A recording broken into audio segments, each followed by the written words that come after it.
रसूल पाक सल्लल्लाहु अलैहि वसल्लम का एक फरमान है मुसन्नफ अब्दुल रज़ाक में, ये हदीस आपने आज याद रखनी है। नबी पाक सल्लल्लाहु अलैहि वसल्लम ने फरमाया किसी आदमी के नमाज और रोजे से मुतासिर ना होना, पहले देख लेना कि वो अमानतदार है कि नहीं।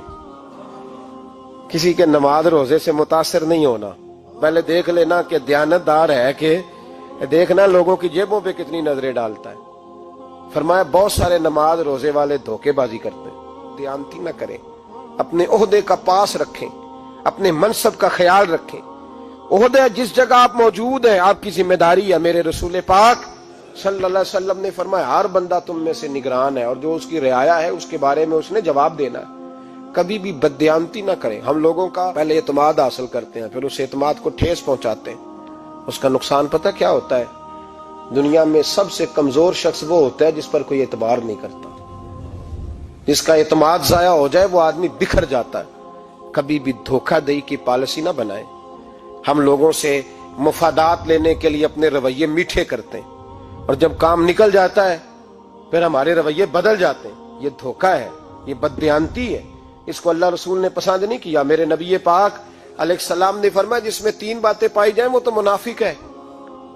अगरचे उलमा कहते हैं यहाँ मुनाफिक इत्कादी मुराद नहीं, मुनाफिक अमली मुराद है, लेकिन हुजूर ने फरमाया मुनाफिक है। या रसूलल्लाह कौन? फरमाया वो बंदा जब बात करे तो झूठ बोले, जब वादा करे तो मुखालफत करे, जब अमानत रखी जाए तो बददयानती करे। ये तो बंदा मुनाफिक है। हजरत अबू नूर अलैहिर्रहमान ने लिखा है, फरमाते हैं महमूद गजनवी का दौर था तो एक आदमी महमूद गजनवी के पास ना अपना केस लेके आया, मुद्दई बन के आया। उसने कहा बादशाह मेरा केस बड़ा निराला है। बादशाह सलामत ने कहा वो किस तरह? कहने लगा ये मेरे पास एक थैली है, मैं ना सफर पे जाने लगा तो ये थैली पूरी हीरों की भरी हुई। फलां इलाके के जो काजी साहब है ना, मैं जाती दफा मैं कहीं सफर पे जा रहा था तो मैं उनके पास छोड़ गया कि रास्ता लंबा है, कहीं कोई मुझसे छीन ना ले, हीरों की भरी हुई थी। कुछ दिनों के बाद मैं वापस आया हूं, काजी साहब ने मुझे थैली वापस की है तो इसमें हीरों की बजाय खोटे सिक्के निकले। अब मैंने काजी साहब से कहा है तो काजी साहब तो मेरे गिरेबान तक आते हैं, वो कहते हैं बता कहीं से फटी है, खुली है? वो जिस तरह टांके लगा के तूने सी थी उसी तरह लगे हुए हैं कि नहीं? तो हुजूर लगे भी बिल्कुल फटी है ना खुली है। अब मैं लुट गया हूं, मेरी कुल उम्र की कमाई जाया हो गई, खोटे सिक्के कहां और हीरे कहां? तो मेहरबानी करें और आप की बारगाह में अल्लाह रसूल के नाम पर हलफ देता हूं कि मैं हूं बिल्कुल सच्चा। महमूद गजनवी कहने लगे तू जा, थैली छोड़ जा और जब मैं तुझे बुलाऊंगा फिर दोबारा आना। वो शख्स चला गया। महमूद गजनवी उठे, दरबार बर्खास्त किया, लोगों से कहने लगे चले जाओ, मैं 3 दिन के लिए सैर करने जा रहा हूं, 3 दिन के बाद लौटूंगा। अकेले जब रह गए ना महमूद दरबार में तो महबूब ने छुरी मंगाई। वो जिस तख्त पे बैठते थे वहां गद्दा बिछा हुआ था, ये गद्दा पड़ा है ना, वो गद्दा बिछा हुआ था। महमूद ने छुरी के साथ उसको फाड़ डाला और छुरी जेब में रखी निकल गए। कहने लगे मेरे बाद कोई मेरे दरबार वाले इहाते में दाखिल ना हो। महमूद चले गए। अब वो सफाई करने वाला जब आया ना, उसने आके देखा तो गद्दा तो फटा हुआ है। उसने शोर डाल दिया, पहरेदार भी आ गए, फलां साहब भी आ गए, फलां साहब। उसने कहा ओ खुदा के बंदो उसका गद्दा फट गया है, वो तो मार डालेगा। उसने कहा था सिवाय सफाई और निगरानी वाले के दूसरा आए कोई ना, और यहाँ आया भी कोई नहीं। पहले दिन ही फटा हुआ है तो लटका देगा सबको, क्या करें? शोर हो गया, सारे दरबार के मुलाजिमीन इकट्ठे हो गए। एक बंदा बोला, कहने लगा फिक्र ना करो, मैं कैसे बंदे को जानता हूं, इस तरह सिएगा कि जिसने फाड़ा होगा उसे भी पता नहीं चलेगा कहां से फटा था।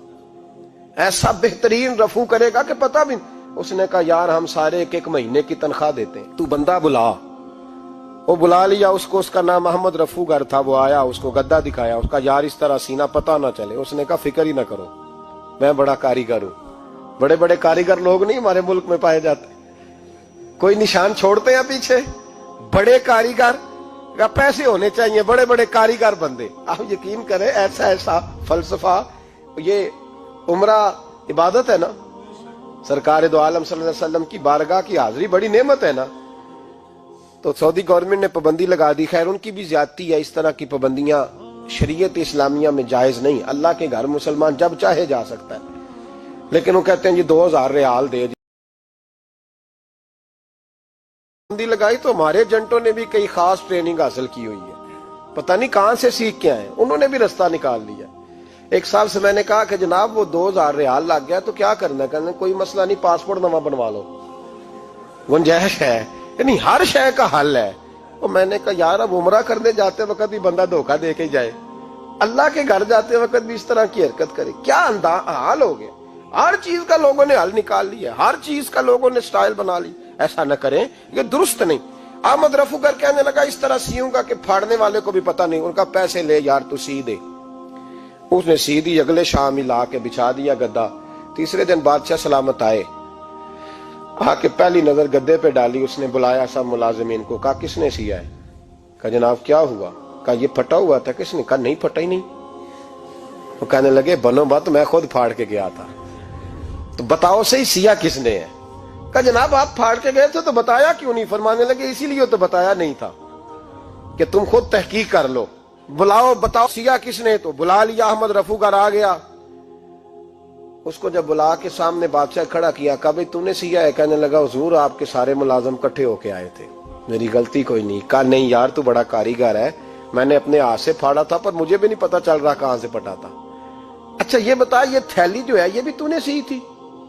اس نے کہا جی آپ کے خادم کا ہی کارنامہ ہے، وہ فلانے علاقے کے قاضی صاحب آئے تھے، اس میں سے ہیرے نکال کے تو کھوٹے سکے بھرے تھے، تو مجھے بھی تھوڑا سا حصہ ملا تھا۔ محمود نے سارے گواہ بھی اکٹھے کر لیے، ثبوت بھی اکٹھے کر لیے۔